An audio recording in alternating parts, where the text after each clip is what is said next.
Welcome, everybody. We are live again. It is Thursday, just after 1 p.m. We're doing our little Q&A, which we've been so good about. Very excited to share with you this week. We have Peter. Is it Yeo? Is that how you say your last name? Vanderboom. Andrew. Oh, why do I have Peter on here? I apologize, Andrew. I have Peter on here as my notes. It is Peter, Justin. Peter Vanderboom is the Oh, last. Van. Oh, sorry. I apologize. I do not have the proper notes for your last name. I apologize. That is my fault. But you're from Alpha EX or Alpha X. Is that what you call yourself? Let's get Alpha that right too. for Alpha X. Alpha. Perfect. And Peter is an expert in septic systems and excavation, and he's here to share valuable insights that every homeowner should need to know. I'm going to jump right into this to get things moving because we only got 30 minutes to get it done. Um, Peter, why shit? Who thinks when they're growing up, I want to get into this? Did you see an opening in the market? Was it something that came to you naturally, that like basically something came, like an opportunity came to you? What is it that got you into this company? Because it's an industry that is very necessary, but who decides to go into this? We were good at it. We We were uh, good at it. we were good at it. We had an earthworks business, a small excavation business, and we were called upon by a number of different customers to look into problems they were having with their wastewater systems. And we were good at it. We fixed the problems. We had happy customers. We managed to make a buck or two. And so we looked at going into it in a more formal way. So I started to educate myself about the business, learn what I could. Took all the classes that I possibly could. I think I've completed pretty well every class at the Ontario Rural Wastewater Center. Just started to teach myself, started to get into the business. We started simple at first, but our name pretty quickly became established in the industry, and it wasn't too long before we had the capacity to take on up to $2 million wastewater projects. So Wow. we've grown, and it's been a fun ride, and we're here to serve the customers. So I got to ask you right off the hop, what does a $2 million wastewater project look like? Servicing 250 lots in a campground on the banks of the Grand River, Oh, all the that's so cool. lines, treatment plant, wastewater dispersal beds, and complete restoration of the entire property. So, yeah, substantial projects that could extend over 8 months to a year. That's incredible. So from an actual wastewater standpoint, connecting it to our business in real estate and really bringing this together, we deal with this all the time with Karen's clients. Karen has a lot of people in the country that sell and buy homes. What are some of the most common issues that are super simple, stupid things that come up in these products that are out there right now? There's a few different reasons that septic systems come onto a homeowner's radar. One of the most obvious ones is that they're having problems with it. Not too many people think about these things until something's not working, or they have a suspicion that something's not working, and suddenly they become very interested in how it is that this system should be maintained. We'd recommend a bit more of a proactive approach. It's better for the customers.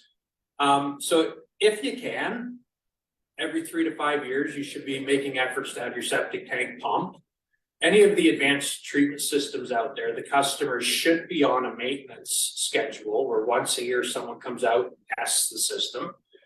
Even if your system doesn't require that by law, we recommend that to everybody. Your wastewater system it could easily be a $50,000 to $100,000 investment on your property, and nobody would spend that kind of money on an automobile and then just ignore it for 5 years. So we really recommend that people be a bit proactive and look into the system before it causes problems. But unfortunately, that's for their sake. That's usually when they come to our attention.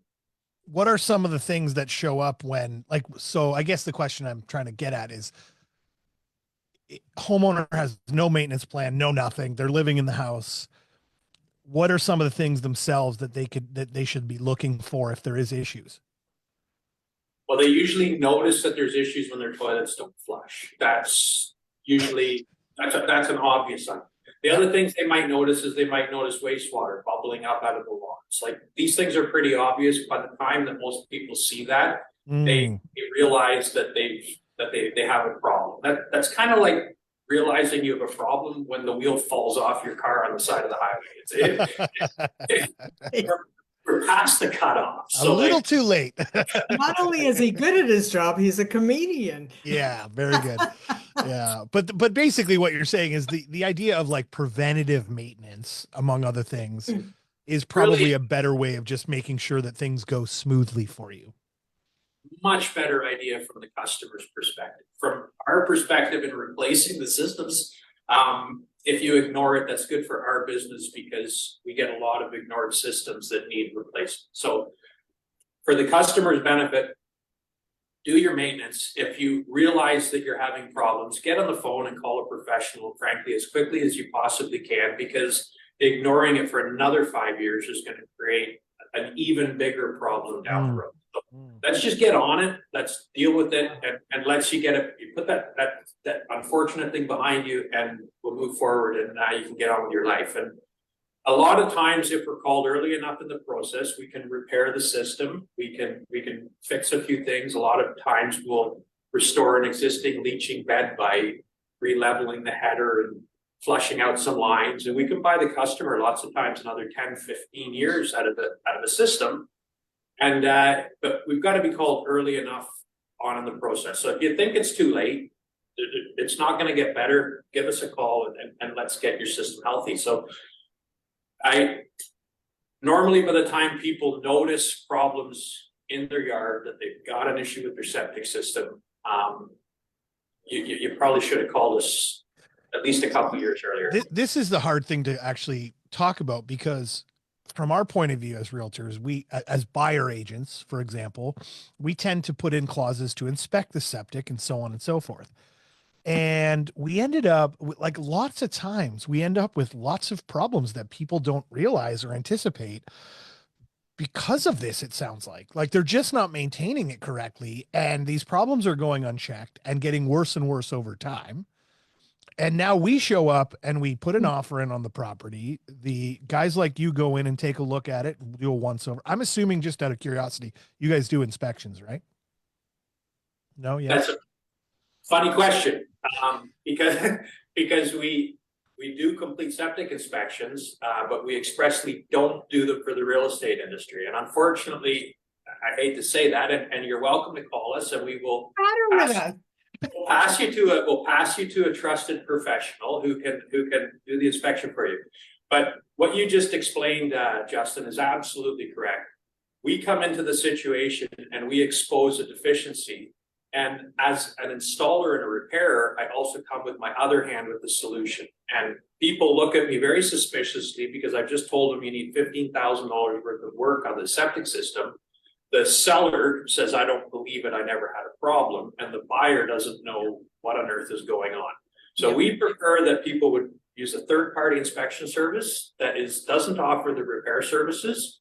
They come, they offer their unbiased opinion, and after they've done that and the deal's closed, we'll be happy to come and get you back on track.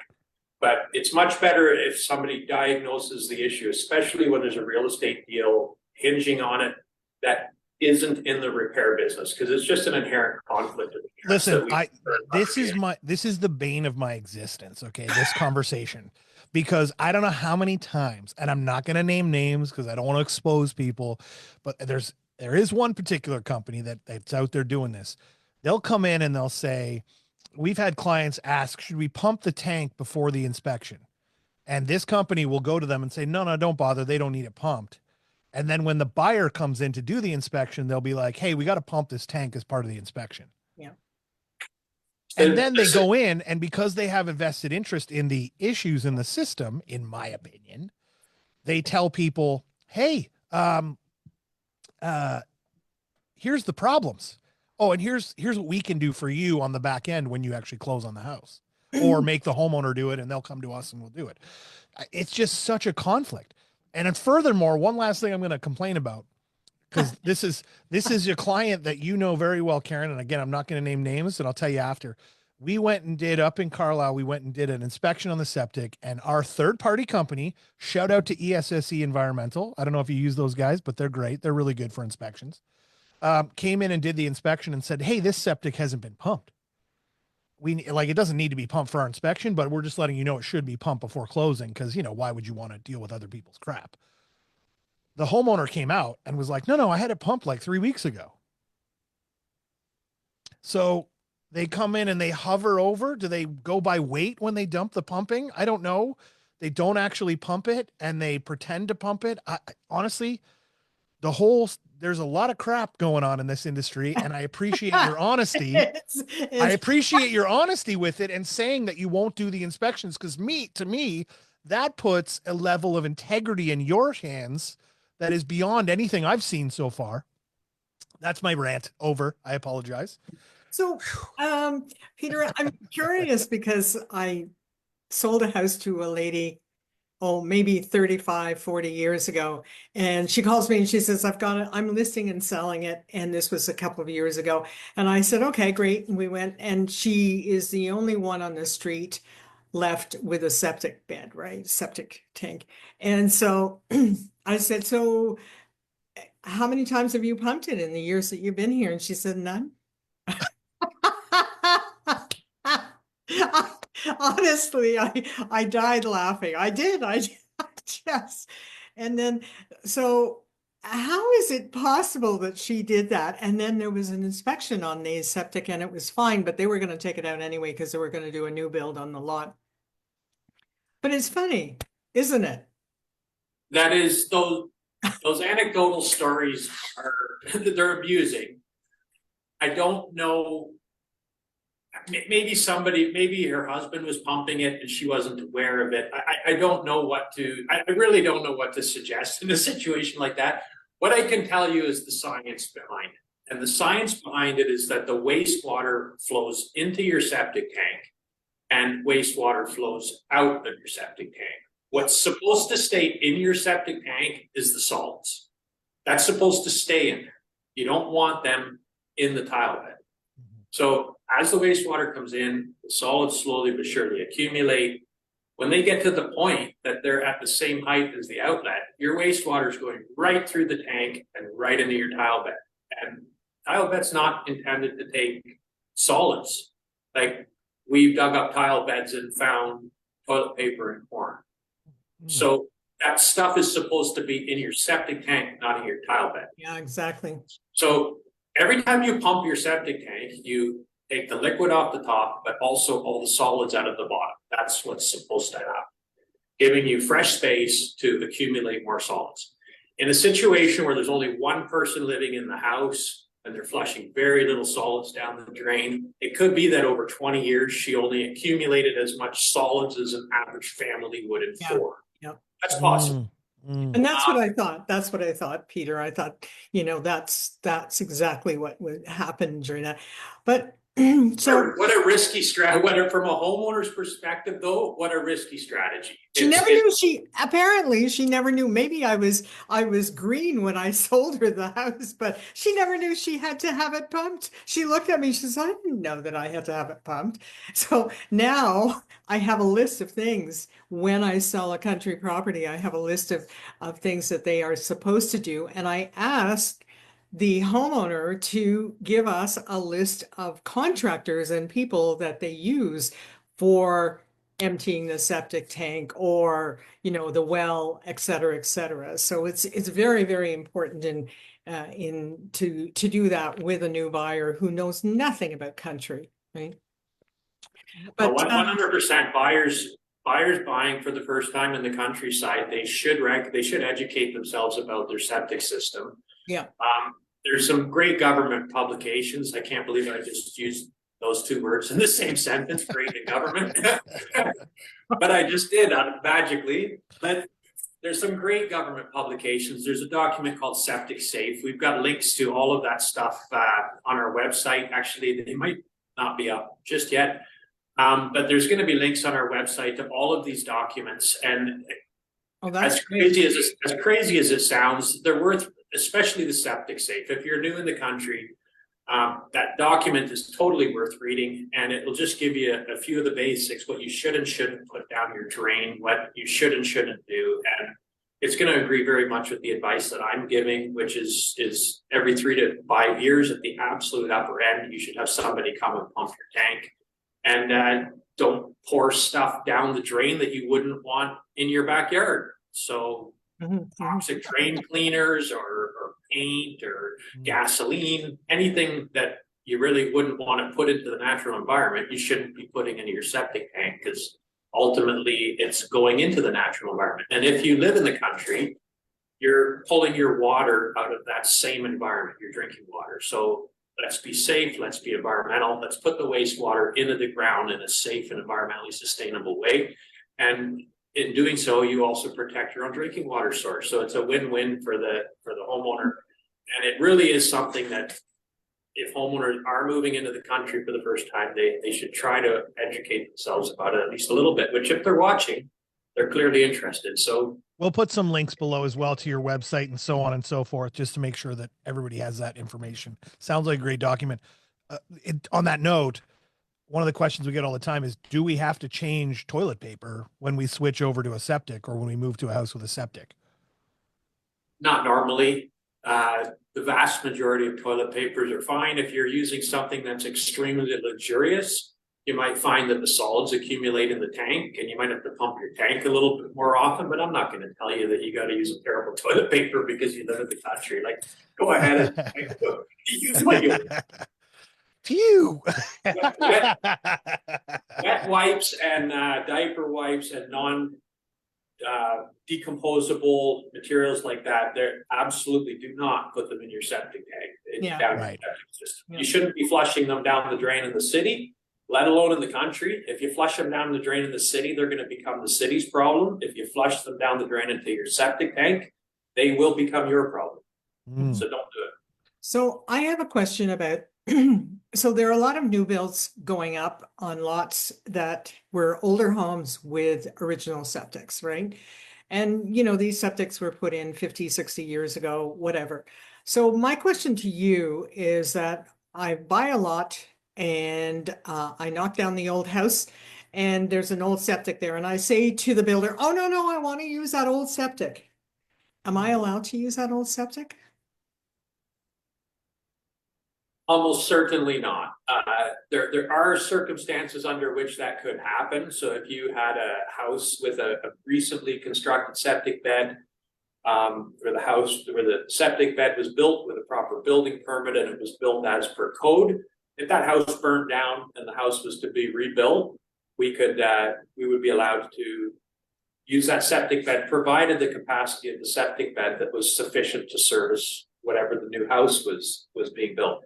Yeah. A 50-year-old septic bed was built to 50-year-old standards, and it almost certainly does not meet the code requirements of the 2012 Ontario Building Code. So trying to save something like that, often false economy for the customer. It sounds like a good idea because it sounds like you're going to get away from having to spend the money on the septic. It's almost impossible for a legitimate septic designer to make that 50-year-old bed work on a house that we want to build today. Now, again, if you put a tiny house on the lot, maybe. Here's the process of taking out an old and putting in a new. Do you put the new in the same spot, or do you take out the old fully? And I'm just curious. I'm So normally in a redo situation, we'd like to put the septic bed in a completely new spot. That's not always achievable. In fact, on many of the suburban lots, it's not achievable at all.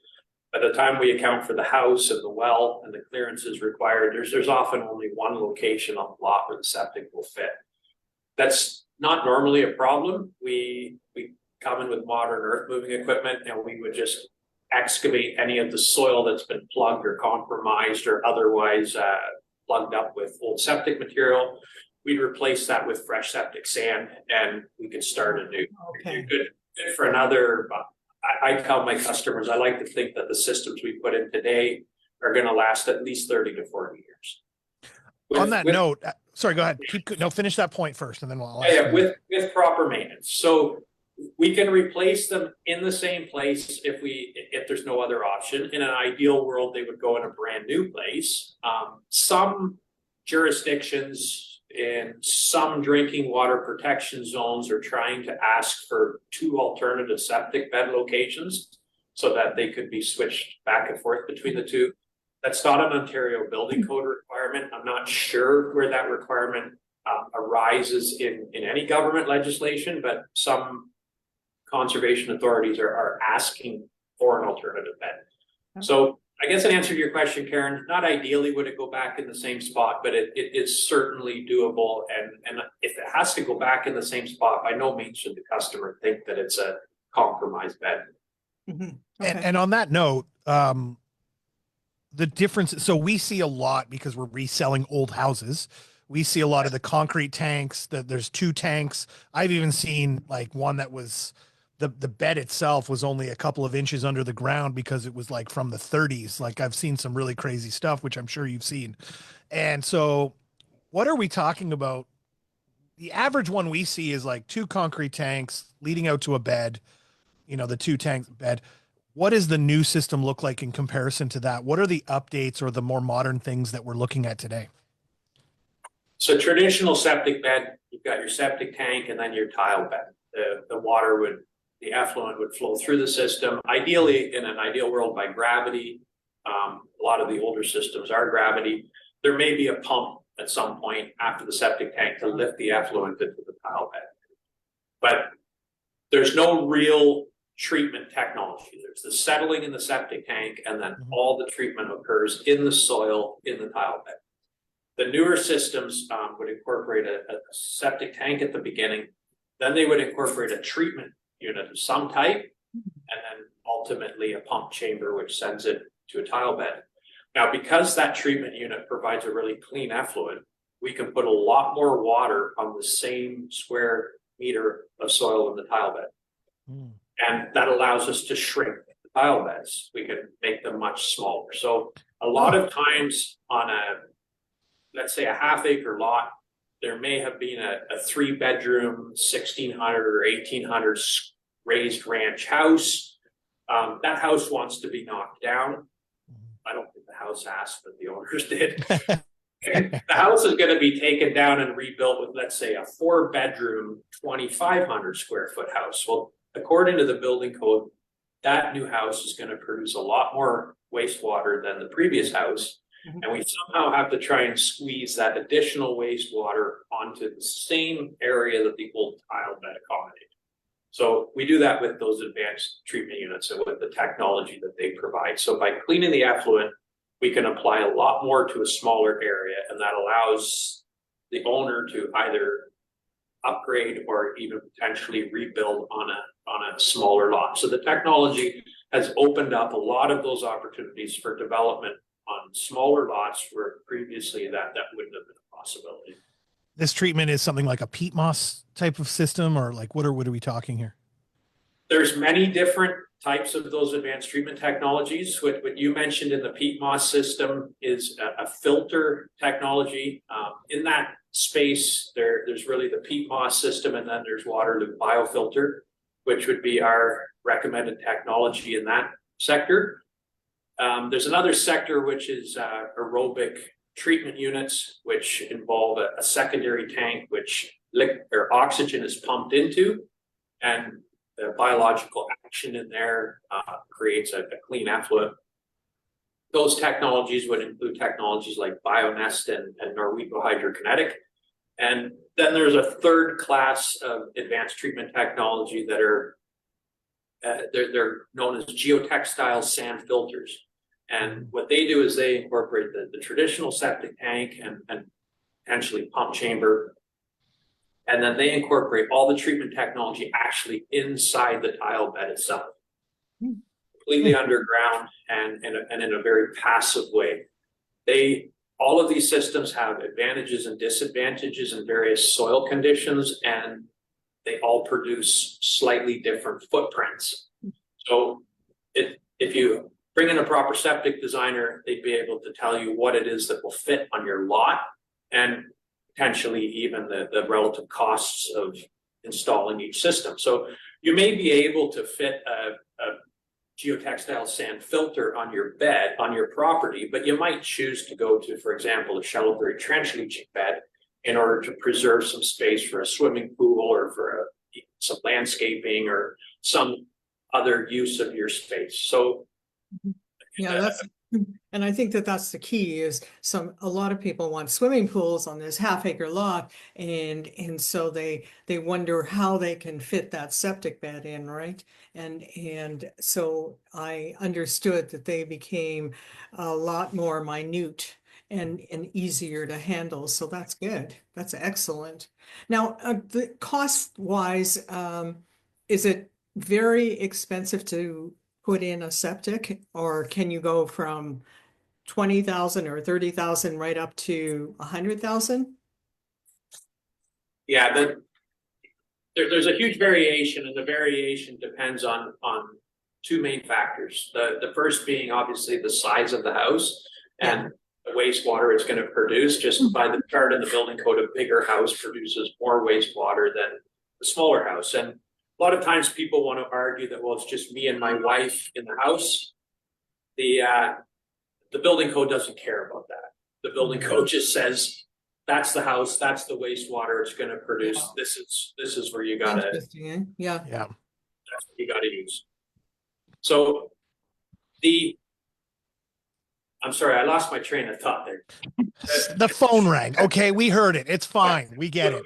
No, the so phone rang, and I'm the range of price for systems basically the range differs. of price for systems. So there's a huge variation depending on the size of the house. The other variation depends on the permeability of the soil. If you've got good soil, meaning soil that absorbs water much better, then we can typically install a cheaper and less intensive system on that lot. So if you have a nice sandy soil, like the beach would be ideal, then we can put lots of wastewater into that soil, and that soil will do a really good job at cleaning it.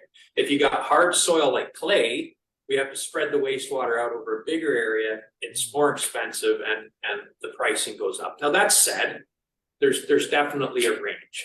On an average 4-bedroom house, you could be a 4-bedroom house, a daily design flow of 2,000 liters a day. The price is going to be somewhere in the $40,000 to $60,000 range. Now, I get that's a big range. Most people are likely to fall sort of towards the middle of that, but that's the that's the range where you're going to find yourself. Mm-hmm. So the reason I called you last year was because I was talking about putting in a septic on a piece of property that's that they're thinking of building, et cetera, et cetera. But what I found very interesting, Peter, about you is that you were extremely knowledgeable, not only about septics, but also about the whole process, dealing with NEC, dealing with the conservation people, and just everything. You know, you impressed me tremendously in regard to that. So I've got to tell you that I would highly recommend you to any of my clients now. So there you go. But as far as the question is concerned in regard to that, how did you gain so much knowledge? I guess you're very busy. You do a lot of areas. You cover a lot in different zoning areas. So is that what you're all about? Well, first of all, Karen, thank you for your kind words. That was very generous. But I love to learn. I guess that's where it goes. And when I see obstacles, I like to try to find solutions. I like to see if there's a way that I can get the customer through it. I'm a big believer in the environment and our responsibility to protect it. The regulations that we work within, they do an excellent job at that. And if we can work within those regulations and we can achieve what the customer needs to achieve, then let's do that. And if there's a way that it can be done by employing an alternative technology or coming at it a little bit of a different way, then absolutely let's do that. So I guess in answer to your question, Karen, I love learning. When I encounter these things, I don't just give up. I try to see if I can find a way. I try to learn what works and what doesn't. And I'm happy to share that expertise with the customers, and hopefully we can move their projects forward, because I know a lot of these projects get stuck in the regulatory environment, and Huge. sometimes a second set of eyes on the same stuff can really move it forward. So we're here, the offer's there to help. And like, if you do have clients that have stuff stuck at the regulatory stage, I know it's frustrating. I know that, especially in our area, like we can have Niagara Escarpment, we can have conservation, we can have the city. And by the time you work through those three regulatory bodies, 2 years is not uncommon. Mhm. And then you 2 years and 150,000 to 800,000 out Yeah. of your pocket, and so And this. especially if source protection gets involved. If source protection gets involved, like, all bets are off. So Mm. if there are ways to work through these regulations, then let's do it. We have to respect them, but like, we also, I do get customers that are really annoyed with the regulations, and all I have to say is that if we vote these governments in, and if we keep voting in high regulation, high taxation governments, then this is what we get. So but this is the regulatory environment that we have to work within right now. So let's do it. Let's move the customers' projects forward in that environment. And I think what happens here is that the customers are annoyed by, number one, the cost, number two, the timelines. And if you, as a professional contractor, comes in and says, listen, I have a solution for you, and it will move it forward quickly and efficiently with a lot less cost. That's what they're looking for. They're not looking for a miracle. What they're looking for are professionals that want to assist moving them forward for quickly and efficiently and possibly less cost. But And let's be clear, like, you get what you pay for clearly in this industry based on my rant earlier. So, hiring a professional like Alpha as opposed to yeah, these other companies, or getting into conversations with people and asking the right questions to understand who you should be working with in a more detailed manner is so important, right? So us having this in our back pocket and having these guys in our back pocket is like a little superpower for septics for us. I have one last question for you, because we're running up against it. And I also feel your nerd for like septic stuff, which I love. So like CES kind of just happened, which is the Consumer Electronics Show in the US. They have this huge future of electronics kind of thing. So I'm curious to know if you've heard anything on the horizon, which is going to be in your head super nerdy and my head super nerdy, which I also love because like I love this stuff. What is the future of septics, and what are you seeing over the next 5 to 10 years happening with this industry? Maybe from a technology standpoint, but also from potential regulatory standpoints as well. Not not super huge issue, but like, small things. this will be interesting. Yeah, I like to hear. I'm waiting just for someone to tell me there's like an app that you can have with your septic or something. I can give you the real inside scoop. Like, Let's hear it. See, Oh, I knew let's there was hear it. something. I knew it. I knew Can we it. do the drum roll? well, I actually serve on the Ontario Building Code Part 8 Technical Advisory Committee, which sounds like a big mouthful of words, but we're actually the group that advises the Ontario government on future building code revisions. So Cool. we have an inside view on what's coming down the pipe with regards to building code revisions in Ontario. That said, not much happening. Unfortunately. Boo. No finish. But there's a few minor changes happening in the code. It's all stuff that would bore the tears out of the average consumer, but it is stuff that the industry geeks might get a little bit excited about. Nice. There are some exciting things that I can share that with regards to the business that we're going to be offering to the marketplace very soon, that is an industry leading innovation.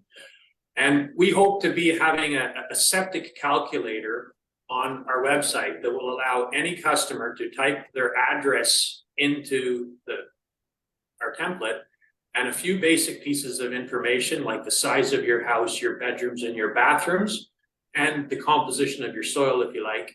And that calculator will provide for you not only what systems can be installed in your location, but how big a footprint they would occupy. So for somebody like a real estate agent looking at, if we have to replace the septic bed on this house, how big would it be? They could do a simple calculation on the website, and in, That's and in awesome. seconds. That's And- awesome. That So- is so cool. All the years of design expertise are Out the window.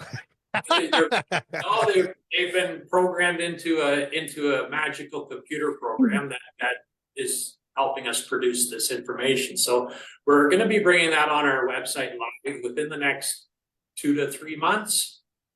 It's still in the development stage, but it's very much working, and it's going to be an excellent opportunity for agents and for homeowners in the future to just go online and see what it is that can be installed in that location and how big a spot it would take. That is really cool. That is like, it's like AI for septics. That's exactly what it is. That's so cool. That's just the crappiest AI I've ever heard of. I know. This is stinks. Oh my God. You guys. Oh my God, Peter. First off, just gonna apologize again for screwing up your last name. I'll get it. I'll figure it out. No trouble whatsoever. Yeah, but we But we do know it- landed this plane quite nicely, so I think we're all right. Good to talk to Thanks you for- two. Thank you for the opportunity, and to all Yeah. of the viewers. It's excellent to meet you, and I hope that we can be of service at some point. Well, Oh. we will definitely be using you in the future for various different things. We're going to put links below for your contact information. Yeah, and thank you once again. We'll end it here. See you, everybody.